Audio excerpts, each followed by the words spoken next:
چلیے ایک ایسی کہانی سنتے ہیں، ایک ایسے لڑکے کی جسے اس کے اپنے باپ نے گھر سے نکال دیا تھا۔ وہ غربت کی گہرائیوں سے اٹھا اور اس نے طاقتور مغل سلطنت کو چیلنج کیا اور آگے چل کر ہندوستان کے عظیم ترین بادشاہوں میں سے ایک بنا۔ یہ شیرشاہ سوری کی ناقابل یقین داستان ہے۔ تو اس کہانی کی شروعات ہوتی ہے شہنشاہ ہمایوں کے ان تکبر بھرے الفاظ سے۔ اس نے اپنے ابھرتے ہوئے حریف کو بڑی حقارت سے دیکھا، یہ جانے بغیر کہ یہی 2 کا پٹھان اس کی سلطنت کا تختہ الٹنے والا ہے۔ تو سوال یہی اٹھتا ہے، آخر کون تھا یہ شخص فرید خان جسے ہمایوں اتنی حقارت سے دیکھ رہا تھا، اور وہ کیسے شیر خان بن کر مغلوں کے لیے سب سے بڑا خطرہ بن گیا؟ آئیے جانتے ہیں۔ دیکھیے، اس کی کہانی کسی محل سے شروع نہیں ہوتی، بالکل نہیں، بلکہ اس کی شروعات ہوئی ایک ٹوٹے ہوئے گھر سے، ایک ایسی زندگی سے جہاں اسے بادشاہ تو دور بیٹا کہلانے کا حق بھی نہیں دیا گیا۔ تو ہوتا یہ ہے کہ فرید خان کی دنیا بچپن میں ہی آپ سمجھ لیں اجاڑ دی جاتی ہے۔ سوتیلے بھائیوں کا ظلم اور اپنے ہی باپ کی بے رخی، اور جب اس نے انصاف مانگا تو اسے گھر سے ہی نکال دیا گیا۔ 15 سال کی عمر میں وہ اکیلا تھا، لیکن اس کے اندر ایک آگ جل رہی تھی۔ لیکن جسے سب نے ٹھکرا دیا تھا، وہی لڑکا اب اپنی تقدیر خود لکھنے والا تھا۔ اس کا سفر اسے فرید سے شیر خان بنانے والا تھا، اور یہ تبدیلی تاریخ کا دھارا بدل دے گی۔ تو گھر سے نکل کر فرید نے سب سے پہلے اپنی ذہانت کو ہتھیار بنایا، علم حاصل کیا، گورنر کا مشیر بنا، اور وہاں سے سفر کرتے کرتے سیدھا پہنچا مغل شہنشاہ بابر کے دربار میں۔ لیکن بابر کوئی عام آدمی نہیں تھا۔ اس نے فرید کی آنکھوں میں وہ چمک دیکھ لی جو بادشاہوں میں ہوتی ہے، اور بس یہی بات فرید کے لیے خطرہ بن گئی۔ اسے وہاں سے بھاگنا پڑا۔ اور پھر وہ لمحہ آیا جس نے سب کچھ بدل دیا۔ شکار کے دوران ایک شیر نے بہار کے سلطان پر حملہ کر دیا۔ سب پیچھے ہٹ گئے، لیکن فرید آگے بڑھا اور اکیلے ہی اس شیر کو مار گرایا۔ کہتے ہیں اس دن فرید مر گیا اور پیدا ہوا شیر خان، یعنی شیروں کا سردار۔ اب اس نئے نام کے ساتھ، اس نئی پہچان کے ساتھ، شیر خان نے پیچھے مڑ کر نہیں دیکھا۔ اس نے پہلے بہار کو مضبوط کیا اور پھر ہندوستان کے سب سے امیر صوبے بنگال پر اپنا قبضہ جما لیا۔ اب اس کے پاس دولت بھی تھی اور ایک وفادار فوج بھی۔ تو اب ہندوستان میں طاقت کا ایک نیا مرکز ابھر چکا تھا، اور مغل سلطنت سے ٹکراؤ اب لازمی ہو گیا تھا۔ شیر خان نے ہمایوں کے لیے ایک ایسا جال بچھایا جس کا وہ مغرور شہنشاہ تصور بھی نہیں کر سکتا تھا۔ تو جب ہمایوں اپنی شاہی فوج لے کر بنگال میں داخل ہوا، شیر خان پیچھے ہٹ گیا۔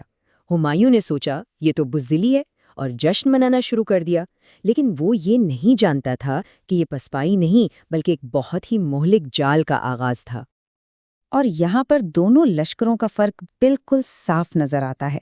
ایک طرف ہمایوں کا کیمپ تھا جہاں مہینوں تک صرف جشن، نشے اور عیاشی چلتی رہی، اور دوسری طرف شیر خان کی خاموشی تھی جو صبر کے ساتھ آہستہ آہستہ ہمایوں کی سپلائی لائنیں کاٹ رہا تھا، اسے کمزور کر رہا تھا، اور بس صحیح وقت کا انتظار کر رہا تھا۔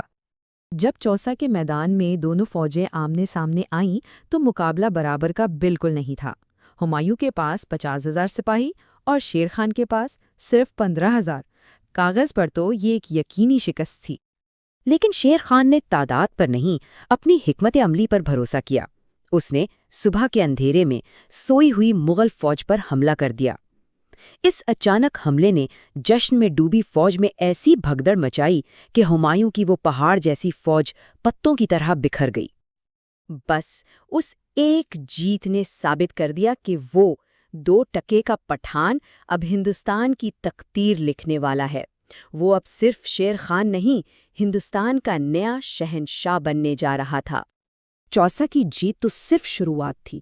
اس کے بعد اگلی جنگ میں شیر خان نے ہمایوں کو ایسی ذلت امیز شکست دی کہ مغل شہنشاہ کو اپنی جان بچا کر ہندوستان سے بھاگنا پڑا۔ کل کا شہنشاہ آج ایک جلاوطن تھا، فارس میں پناہ لینے پر مجبور۔ اور اسی کے ساتھ وہ لڑکا جسے کبھی گھر سے نکالا گیا تھا، آج دہلی کے تخت پر بیٹھا تھا۔ فرید خان اب شیر شاہ سوری بن چکا تھا، ہندوستان کا نیا شیر بادشاہ۔ لیکن دیکھیے، شیرشاہ کی اصل کہانی صرف جنگ جیتنے پر ختم نہیں ہوتی، بلکہ یہاں سے تو شروع ہوتی ہے۔ اس کی اصلی میراث اس کے 5 سالہ دور حکومت میں ہے، جس نے ہندوستان کو ہمیشہ کے لیے بدل کر رکھ دیا۔ صرف 5 سالوں میں شیر شاہ نے وہ کر دکھایا جو صدیوں میں نہیں ہوا تھا۔ اس نے تجارت کے لیے بنگال سے افغانستان تک جی ٹی روڈ بنائی، ملک کی معیشت کو ٹھیک کرنے کے لیے پہلا روپیہ جاری کیا، ایک ایسا انتظامی اور عدالتی نظام بنایا جس کی نقل بعد میں مغلوں اور انگریزوں نے بھی کی، اور حیران کن بات یہ ہے کہ اس کے اثرات آج بھی ہمارے سسٹم میں موجود ہیں۔ اس کا انصاف اور قانون کا نظام اتنا زبردست تھا کہ یہ ایک کہاوت بن گئی کہ اس کے راج میں ایک بوڑھی عورت بھی سونے سے بھری ٹوکری سر پر رکھ کر ہزاروں میل کا سفر کر سکتی تھی، اور اسے کسی چور یا ڈاکو کا کوئی ڈر نہیں ہوتا تھا۔ لیکن قسمت کو کچھ اور ہی منظور تھا۔ یہ سنہری دور جو اتنی محنت سے صرف 5 سال میں بنایا گیا تھا، ایک دھماکے کے ساتھ ختم ہونے والا تھا۔ 1545 میں ایک قلعے کا محاصرہ کرتے ہوئے ایک آوارہ توپ کا گولہ بارود کے ڈھیر سے جا ٹکرایا۔ اس دھماکے نے شیر شاہ کو شدید زخمی کر دیا۔ ذرا اس کی ستم ظریفی دیکھیے، جس شخص کو مغلوں کی پہاڑ جیسی فوج نہیں ہرا سکی، اسے جنگ کے ایک معمولی حادثے نے موت کے گھاٹ اتار دیا۔ اور بس یہیں پر قسمت نے اپنا آخری داؤ کھیلا۔ شیر شاہ کی موت نے اسی مغل خاندان کے لیے دروازہ کھول دیا جسے اس نے نکالا تھا۔ ہمایوں واپس لوٹا، اور اس کے بعد اس کا بیٹا اکبر تخت پر بیٹھا، جس نے تاریخ کی سب سے شاندار مغل سلطنت کی بنیاد رکھی۔ تو آخر میں بس ایک ہی سوال رہ جاتا ہے، اگر اس دن وہ توپ کا گولہ نہ پھٹتا، اگر شیر شاہ کو حکومت کرنے کے لیے صرف 20 سال اور مل جاتے، کیا آج اس بر صغیر کی تاریخ مختلف ہوتی؟ کیا مغلوں کا وہ سنہری دور کبھی آتا ہی نہیں؟ یہ ایک ایسا سوال ہے جس کا جواب شاید اب ہمیشہ تاریخ کے پنوں میں ہی دفن رہے گا۔